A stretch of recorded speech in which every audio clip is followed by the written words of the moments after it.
Hello everyone. Welcome to another session of Microsoft Excel. Today, agenda of this video is conditional formatting using formulas. You guys have already understood what is conditional formatting, how we have, why it helps us, it helps us in exploring and analyzing the data. It detects the critical issues, it identifies the patterns and trends. Okay, that is what conditional formatting means. And there are you have you there are a lot of formulas, if, and, or, VLOOKUP, HLOOKUP, each everyone. But instead of that, if you want to just go to conditional formatting and use the formulas, and it's easy formulas, there will be no goof up. Okay, so you can do that as well. So let's get started. Okay, so this is our data. We are working on the same data throughout, so that you understand, and you have a fair understanding how it is working. And you have to do the assessments, you have to complete that, and you have to send us the screenshots. So let's select. So we have to select profit. I am working on profit right now. Go on home tab, conditional formatting, go to new rule. Okay, in that you have to go to use a formula to determine which cells to format. We'll just write, type the formula. Let's start with the basic formula. So we'll select this, but we have to make it into absolute, otherwise it will be only L2. We have to go to L2, L3, L4, L5. If L2 is greater than 5000, we have to mark that in this color, and we have to make it bold. Okay, and that's okay, and we'll click on OK. Can you see all the data, which is more than 5000 is coming? Is it absolutely clear about this? I'll just tell you one more time how is it done. Home tab, conditional formatting, new rule, use a formula, and we have given the formula and we have formatted it. Okay, and if we have to remove the rule that we have set, conditional formatting, clear rules from selected sheet or clear rules from entire sheet. We have just put the rule in profit, so we will select the selected sheet. Okay, this was the most basic formula that we can use. So let's understand. This we have selected only one tab. Are you getting? One column we have selected. But if we have a large set of data like here, what needs to be done? So let's select the whole data. Okay. Let's select like this. Select the data. Go to conditional formatting. Go to new rule. Okay. Use the formula to determine. Okay. Now you can use any formula because it's a huge data set. Let's use and. Okay, we'll use and. Okay.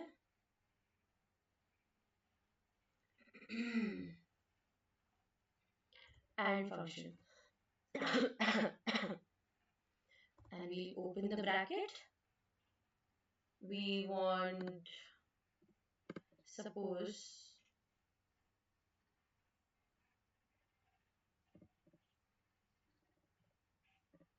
profit to be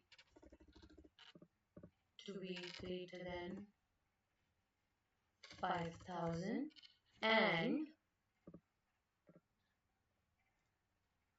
country to be B2, and country to be Mexico. Okay, and we close the bracket. So what we did, we have used two conditions we have given, two rules that we have given, two formulas that we have given in one formula, so that the data, the profit, what we have done is using AND function, is equals to, and we have selected the first tab, which is L2. We have to make it into absolute, because otherwise only L2 will come, which will be greater than 5,000. This is the first requirement we need.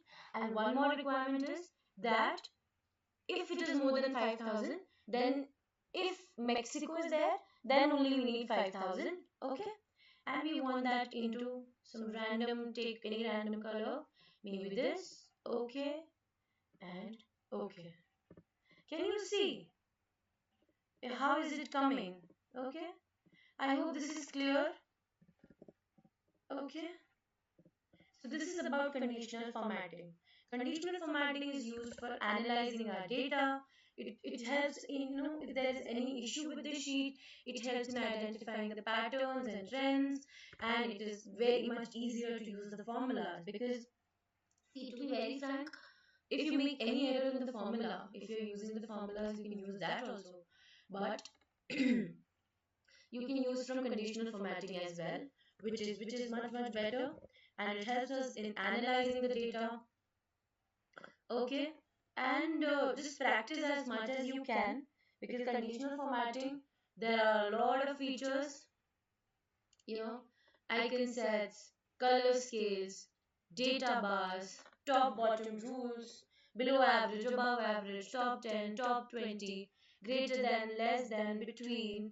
So this helps us in, instead of using the formulas also so much, you can use conditional formatting. You can change the color of the whole sheet, and you can make it is in any format you want, and you can manage the rule. You can clear the rule from the entire sheet or the selected sheet. You can manage the rule also, and you can add the rule also from here. So this is also a function. Go to conditional formatting, sorry about that, go to conditional formatting, go to manage rules, and you can do a delete rule, edit rule, new rule. This is the conditional formatting rule manager. This is a that is this is you can use the format also, you can delete also, okay. So this is about conditional formatting. Just if you want to learn more about it, go to support.microsoft.com, and if you want to do the classes of Excel, you can go to Microsoft Learn, and you can learn more in detail. Thank you so much. Hello everyone. Let's continue with Microsoft Excel VLOOKUP and reference functions as we were discussing. So we discussed VLOOKUP. We stopped at match. So what is match? The match function searches for a specified item in a range of cells and then returns the relative position of that item in the range. Used when you need the position of an item in a range instead of the item itself. Just want to know the position. Syntax. So let's go into the Excel and discuss. So I have done this, given an example. Let's try this once again. Match.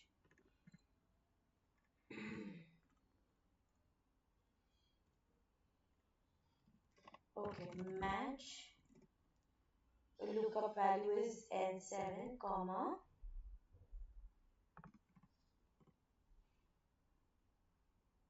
Lookup array. Bracket close.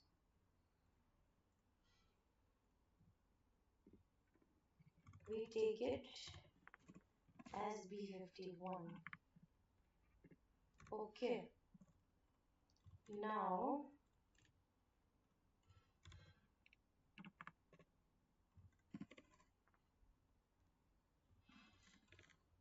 do it once again, guys. Just bear with it. Okay. Match. Lookup value is, lookup array is,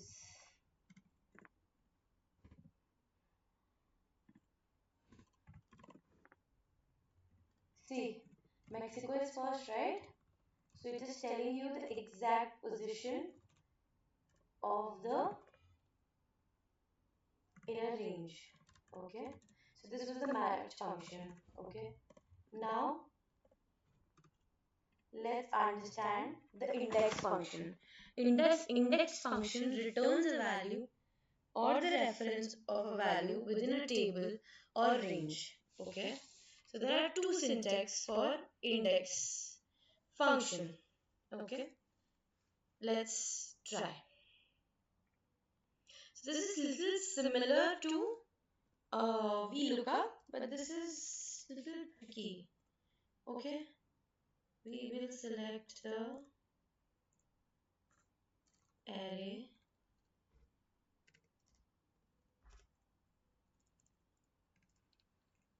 I have to write column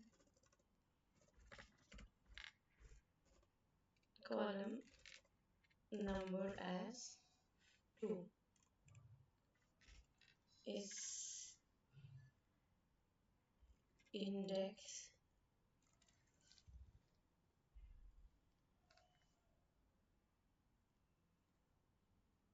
index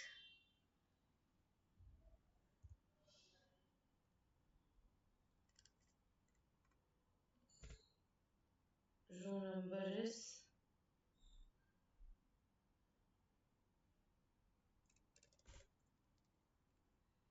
there's some error that is coming up.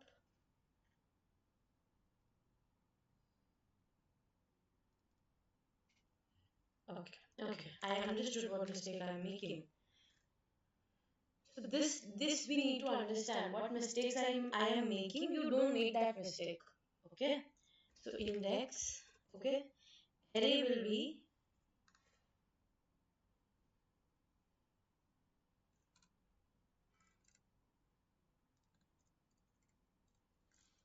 okay.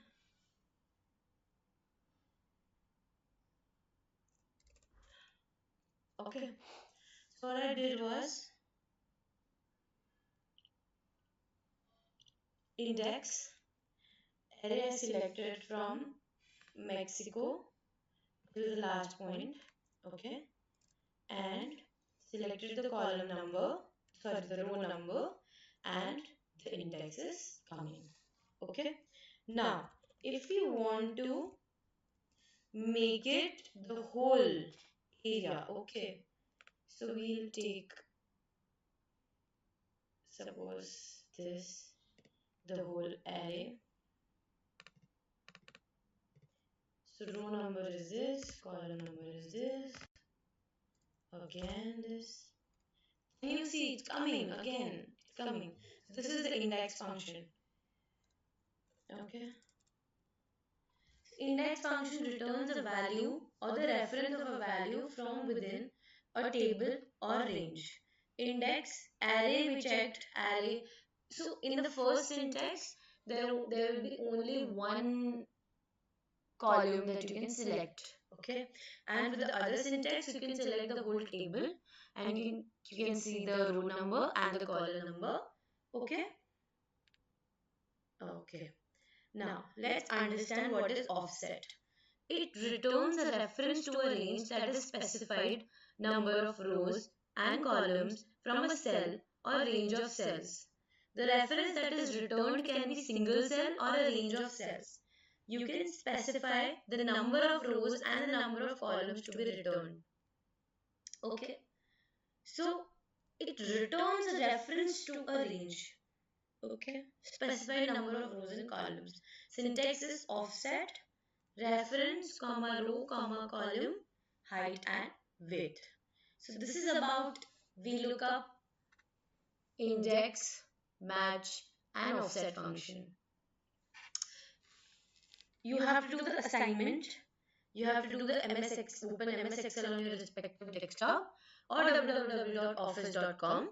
Add the data to the spreadsheet which is provided to you in the PDF form and just solve all the four things: VLOOKUP, match, index and offset. And if there is anything, and just send us the screenshots. To learn more about it, go to support.microsoft.com, and if you want to take the classes, you can go to Microsoft Learn and you can pursue and understand more of Excel. Thank you.